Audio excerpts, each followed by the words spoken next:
कुछ भाई बहन आना चाहते हैं, उनका हमें स्वागत करना चाहिए। नहीं तो मैंने देखा संगठन ठहर जाता उस समय जब नए कार्यकर्ताओं की भर्ती बंद हो जाती है। हम कहते हैं ना हम कर रहे हैं ना, बस तुम्हारी जरूरत नहीं है। ऐसा नहीं होना चाहिए, आने दो सबको। कितना बड़ा समुद्र है ये तो अपना संगठन, इसके पास इतने दायित्व हैं। नए कार्यकर्ताओं को आने दो, उनको भी सीखने दो, उनको भी सेवा का अवसर दो। नयों को भी अवसर दो और पुरानों को भी संभाल के रखो। नयों को अवसर देना है आपको, सबको के लिए कह रहा हूं, और पुरानों को भी संभाल के रखना।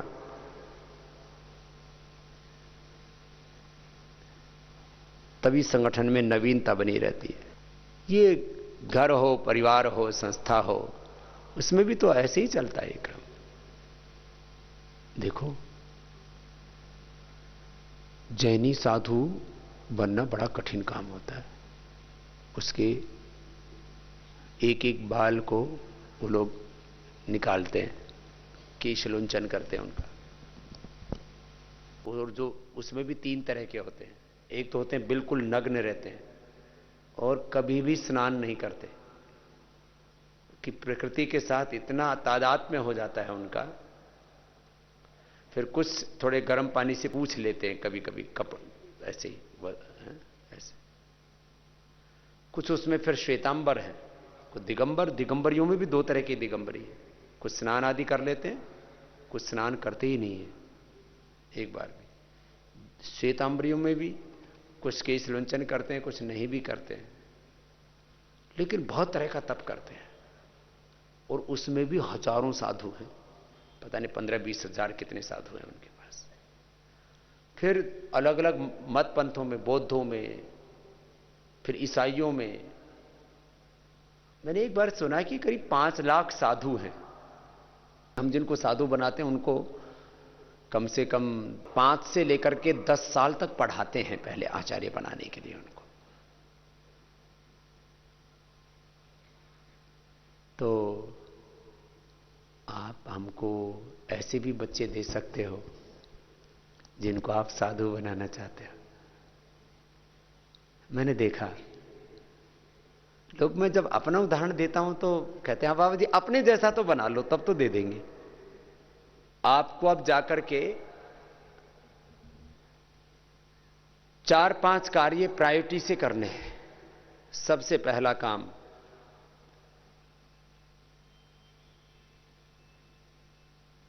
मार्च से लेकर के और अप्रैल मई तक, मार्च अप्रैल मई 3 माह तो आपको पूरे संगठन के कार्यकर्ताओं को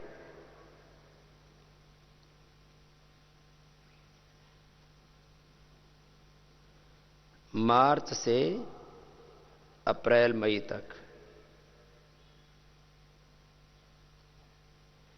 अपने नए विद्यार्थी, इनको अभी तो ये आचार्य कुलम में भेजने पड़ते हैं दिसंबर में। दिसंबर जनवरी में शुरू हो जाते हैं। दिसंबर जनवरी में तो आचार्य कुलम के लिए, उसमें तो आचार्य कुलम का प्रवेश परीक्षा होती है। फिर मार्च अप्रैल मई में इसमें आपको विश्वविद्यालय, आयुर्वेद कॉलेज और विश्वविद्यालय के लिए, और जो अपने वैदिक गुरुकुलम के लिए, वैदिक गुरुकुलम में और वैदिक कन्या गुरुकुलम में ऐसे बेटे और बेटियां जो आजीवन ब्रह्मचारी रह करके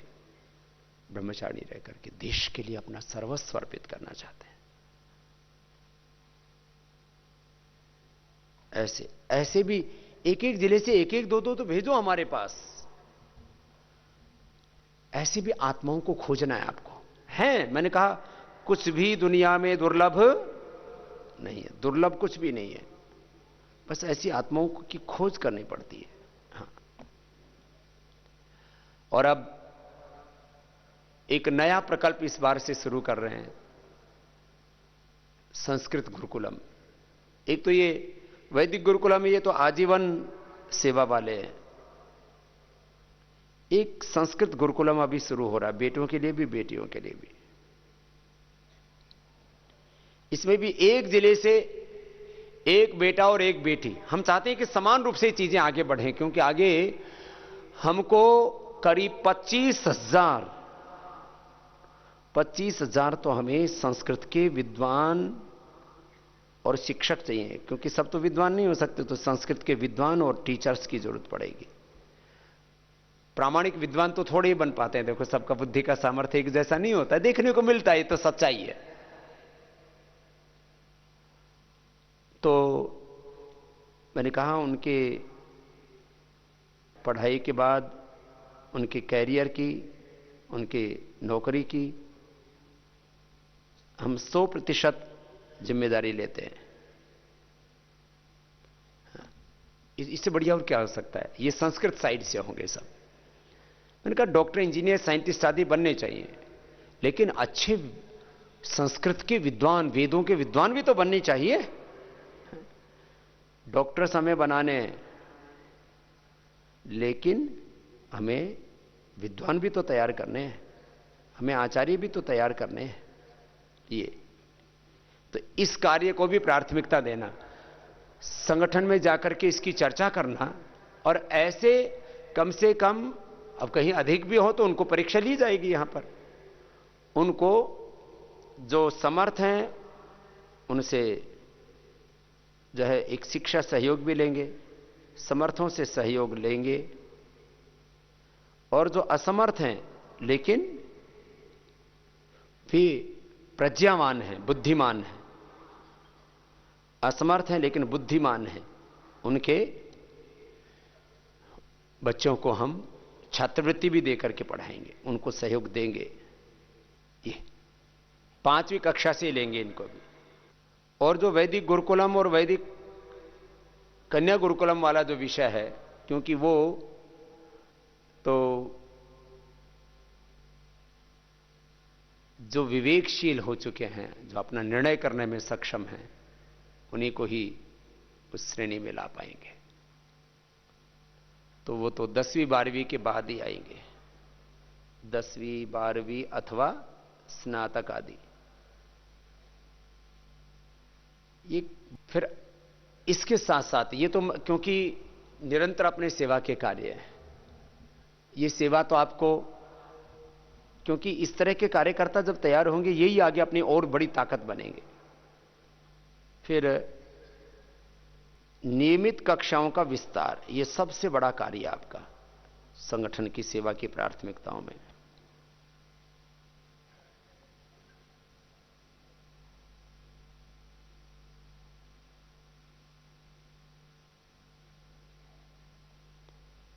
नियमित योग कक्षाओं का विस्तार, इसके लिए आपको नए शिक्षक बनाने पड़ेंगे, ऐसे नए भाई बहनों को जोड़ना पड़ेगा।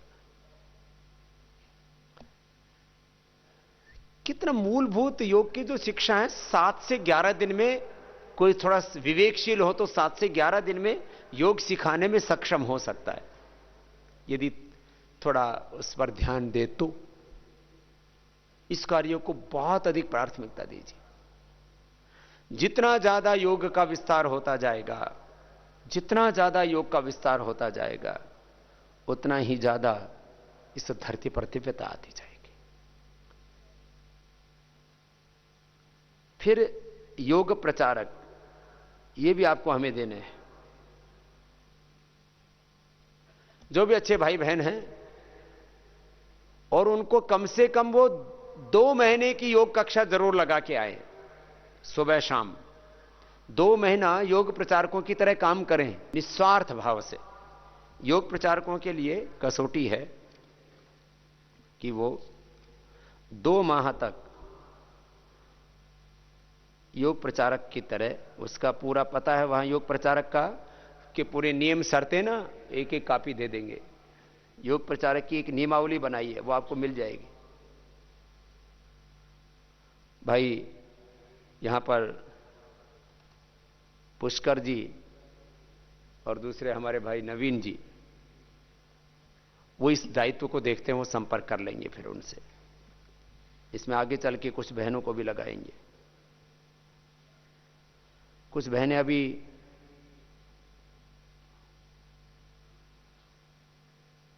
दो माह तक योग प्रचारक की तरह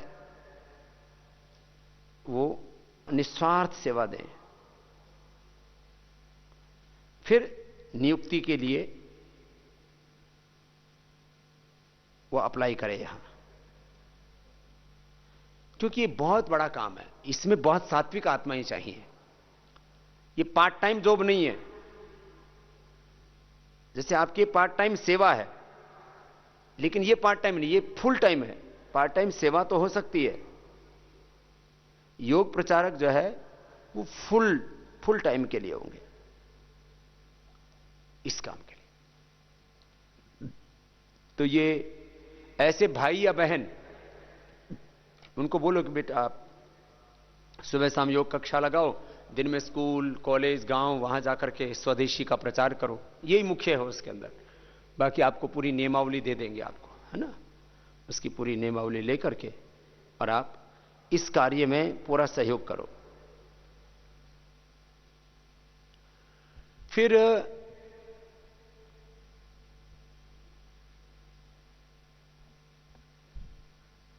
अभी फूड में हम लोग बहुत बड़ा काम करने जा रहे हैं पतंजलि की तरफ से। करीब 5000 नए डिस्ट्रीब्यूटर्स और बना रहे हैं।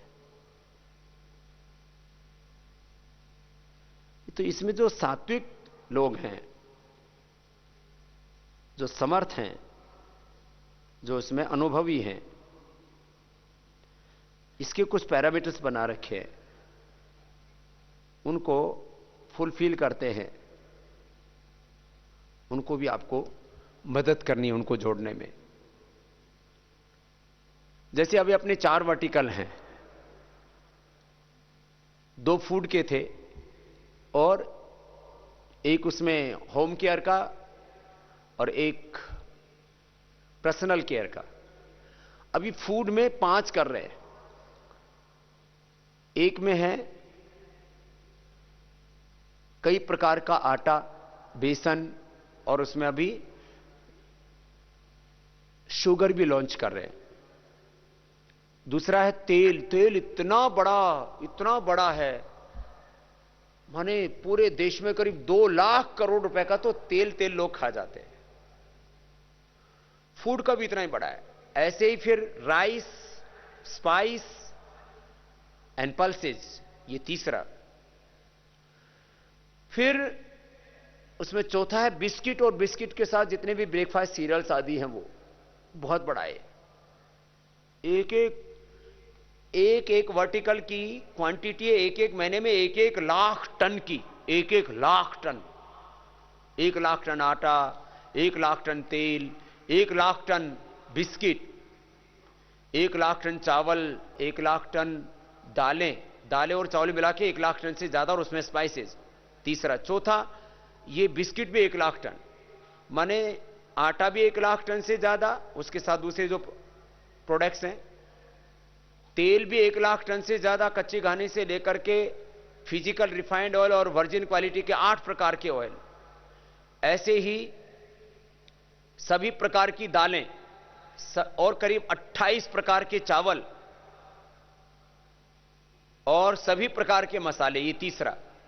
फिर चौथा बिस्किट में बहुत प्रकार के बिस्किट्स हैं, जो भी बिस्किट की और ब्रेकफास्ट सीरियल्स की instant food, instant healthy food, वो नहीं बर्गर पिज्जा नहीं, instant healthy food, biscuit, breakfast cereals, ये बहुत बड़ा है। ये भी करीब हर महीने का 1 लाख टन।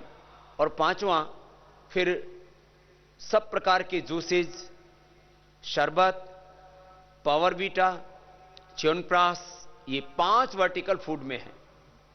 तो जो भी समर्थ भाई बहन हैं, जो भी अनुभवी भाई बहन हैं, उसके लिए कैपेबल होना चाहिए।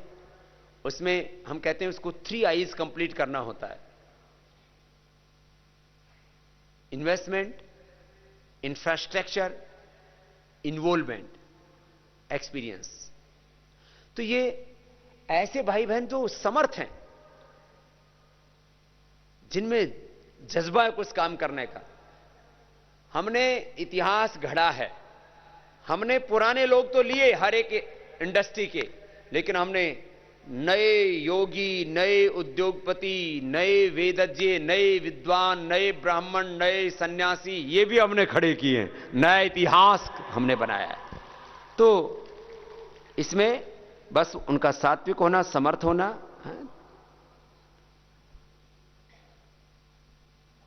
जरूरी है।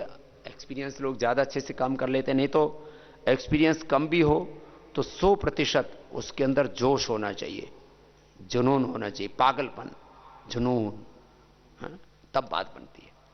ऐसे 5 वर्टिकल मैंने आपको बताए नए, इसी में 5000 तो पहले दे चुके उसके अलावा, और अभी अपने संस्थान अलग अलग जगह बन रहे हैं। 5 तो बड़े मेगा फूड पार्क बन रहे हैं, और अपने संगठन का भी बहुत बड़ा विस्तार हो रहा है। अभी आगे शिक्षा के केंद्र बनेंगे, शिक्षा अनुसंधान के केंद्र। इसमें भी करीब करीब 5 लाख लोगों को आने वाले लगभग 5 सालों में पतंजलि की तरफ से रोजगार देने की भी योजना है। लेकिन इसमें झूठे विज्ञापन बड़े छपते हैं, लोग ठगे जाते हैं। तो अभी मुझे आगे लगता है कि एक जिले में एक कार्यालय भी आपको अवश्य बनाना पड़ेगा।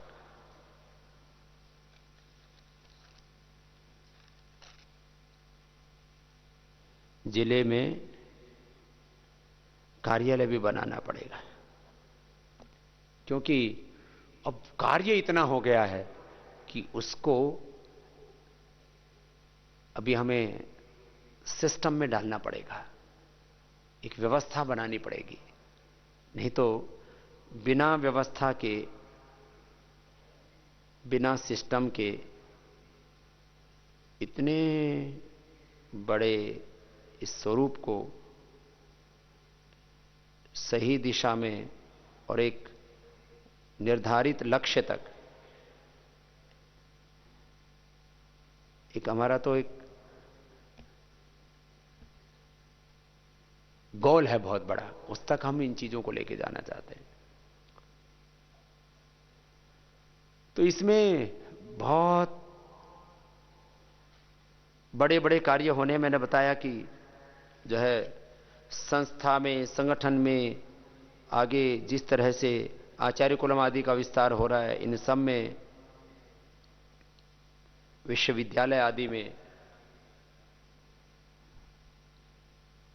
हमें बहुत ही अच्छे इंसानों की जरूरत है। मैं देखता हूं कि धरती पर सबसे बड़ा जो कार्य है ना, वो अच्छे इंसानों को बनाना। क्योंकि एक अच्छा आदमी बनाने में करीब 25 साल लग जाते हैं। एक अच्छा आदमी बनाओ, कितने साल लगते हैं? 25 साल लगते हैं उसको, 25 वर्ष लग जाते हैं। बाकी चीजें तो साल 2 सालों में बहुत कुछ बन जाता है। ये इतने बड़े बड़े कार्य हैं। तो ये मैंने कुछ बातों की तरफ का ध्यान इसलिए दिलाया कि सबको अब एक बहुत बड़ी भूमिका निभानी है, और इसमें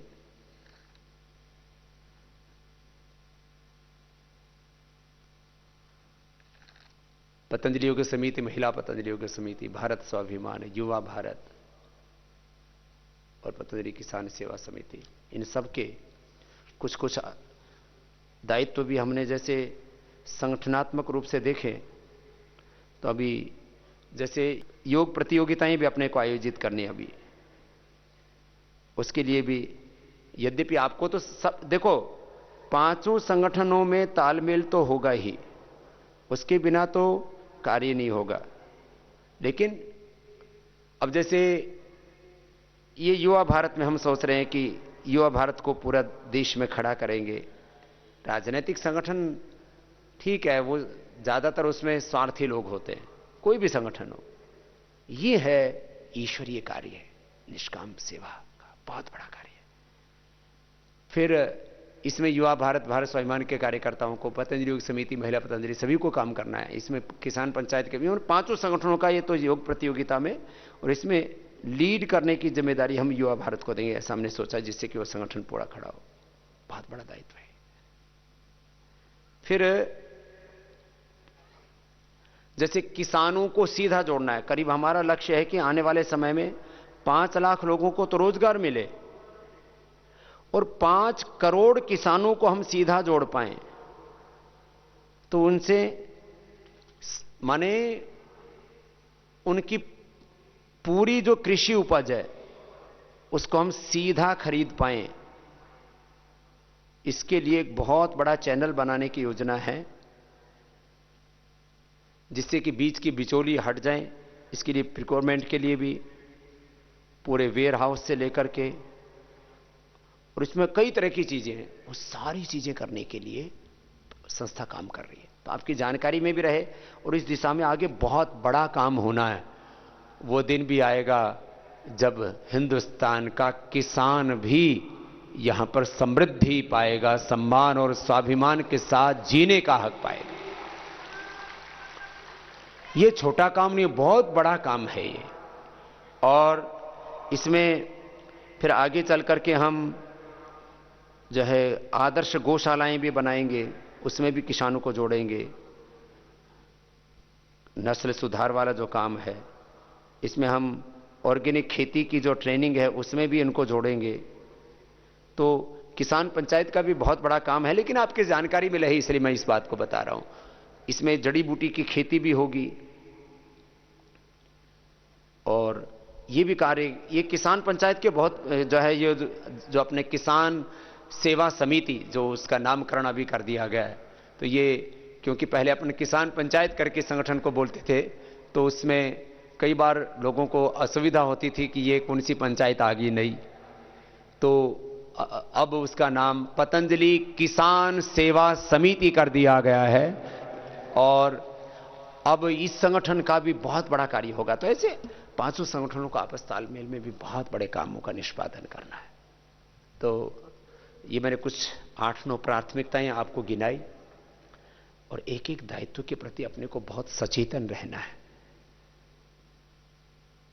और मुझे पूरा विश्वास है इसमें बहुत सी आत्माएं निकल करके आएंगी।